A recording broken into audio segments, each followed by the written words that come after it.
So guys, my other water source heat pump water heater project is tucked away underneath that tarp over there till the next phase.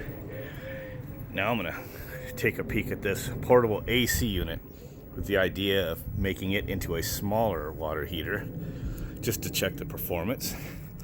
My brother-in-law gave me this. He thought maybe the compressor died, but he said, but who knows. And I plugged it in, it actually turned on, but I didn't run it very long. I just felt it getting a little cold for a few minutes. So he said it might just be the overload on the compressor. He said he didn't want to restart, so he just said screw it, and he gave it to me. And look at this.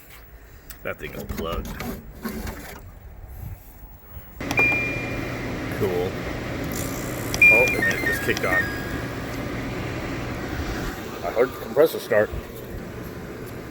It's probably like 70-ish out here, maybe low 70s. This was in my pocket. Carrying case, what do we call it?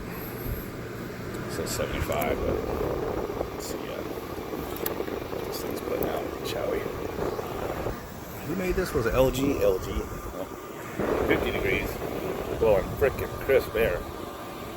115 volt unit. So I'm going to have to take this apart just to even do any real tests on it. And of course it blows the hot air out right here. Condenser coil up there. 115, 9.2 amps. It is 9,000 BTU, so it's a 3/4 ton. Alright. Got that clamshell taken off. And there's the controls on top I exposed. It's just a electronic control, single phase, 115 volt compressor. Hey, I'm toying the thought of trying to slow down a single phase. Because I could change the voltage on that down and see if it'll run. I mean, that'd be funny. So here's the funky thing. It is not split like, with portions. Even though, I thought maybe the wheel being like that would.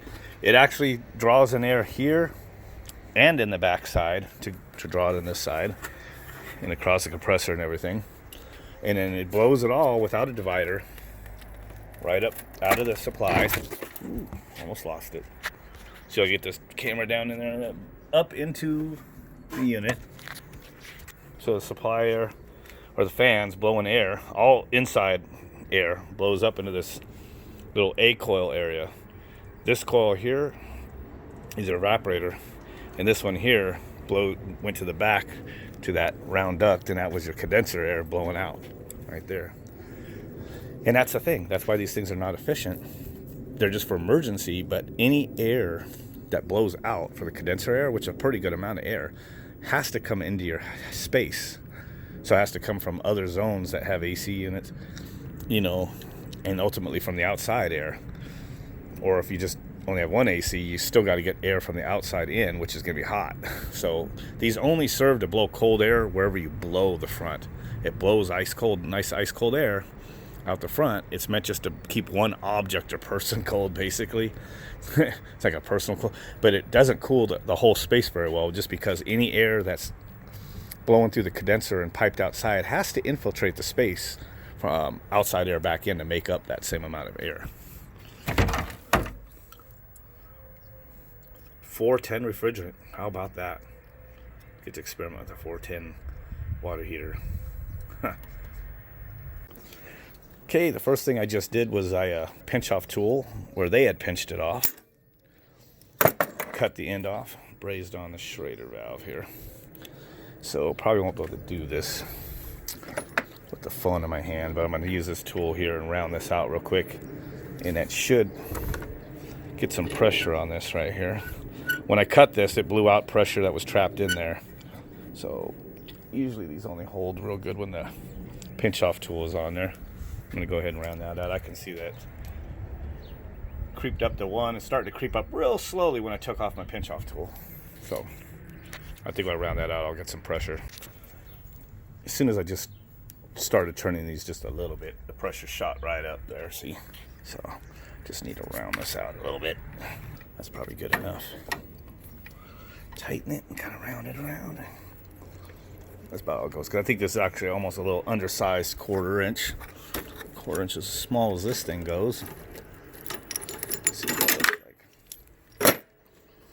Oh, it opened up probably halfway. More than enough to check for checking pressure and for when I'm going to do the recovery. I'm going to go ahead and install a suction tap real quick for shits and giggles. This always freaks people out when I show them stuff like this.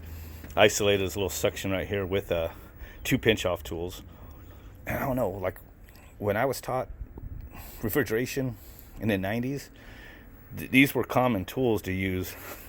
Pinch off things, change a filter dryer or something without pulling the whole charge. You know, you just got to have a port to vacuum it down or purge.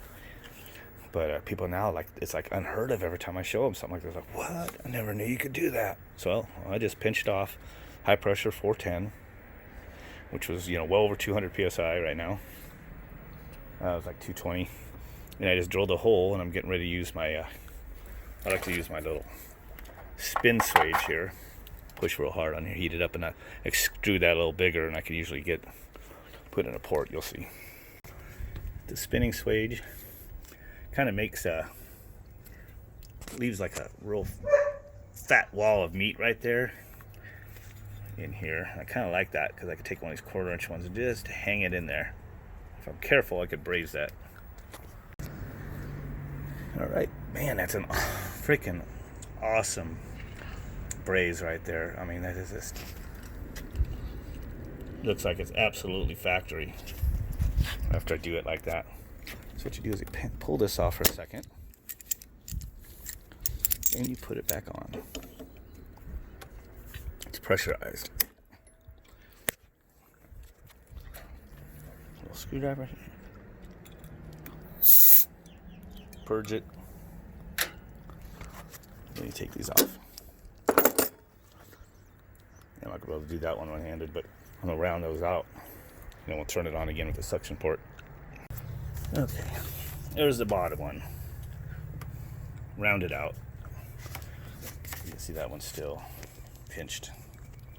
I know someone's going to ask me about this. Just kind of put that on like that.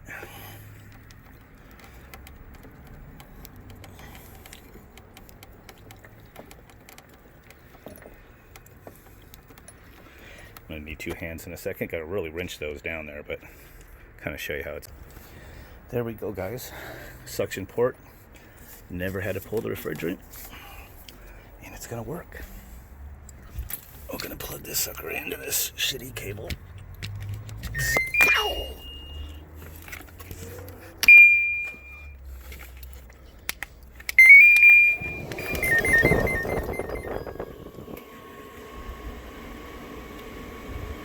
And there she blows.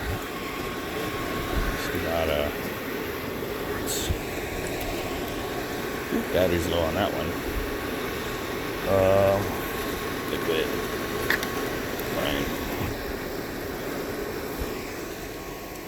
I knew this was going to be running down in the 90s on the suction because evaporator air was down in the 30s after running it for just a minute or two.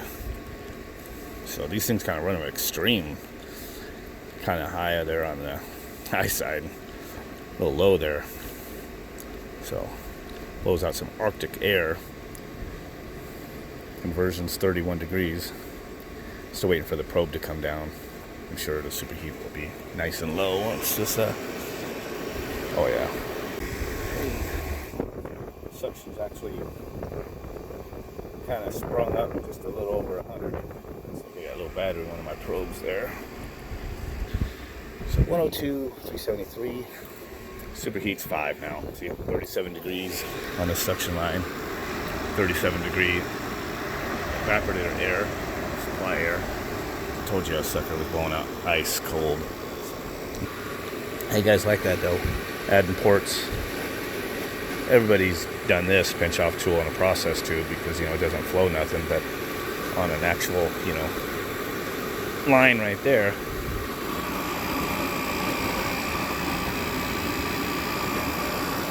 Nothing wrong with that. I have people talk crap. They go, that's not perfectly round, or it'll be a little oval. I'm like, big deal. Have you seen all the turns and bends refrigerant goes through, you know, and the rest of the system? pipe it up here and hitting the T, going through all these elbows, and then you're going to talk crap. Because one section of pipe is just not perfectly round. But that's pretty good, though. That's pretty darn good. Just leaves a mark. But as far as I'm concerned, that's round. Discharge line about 148. Creeping up still. It's right here. Right now it has a hot gas coming out the top of the dome, compressor there. And it makes that little U-bend in front of the blower where it comes over here. So it's cooling it just a little bit right there. Not much, probably. It's not like a finned comb, you know, compared to the finned coil, but it still probably takes a couple degrees away. But I don't want that when I'm trying to capture that heat to put into the water. So I would probably insulate all those hot gas lines. I'll put it right at the compressor, a little over 150.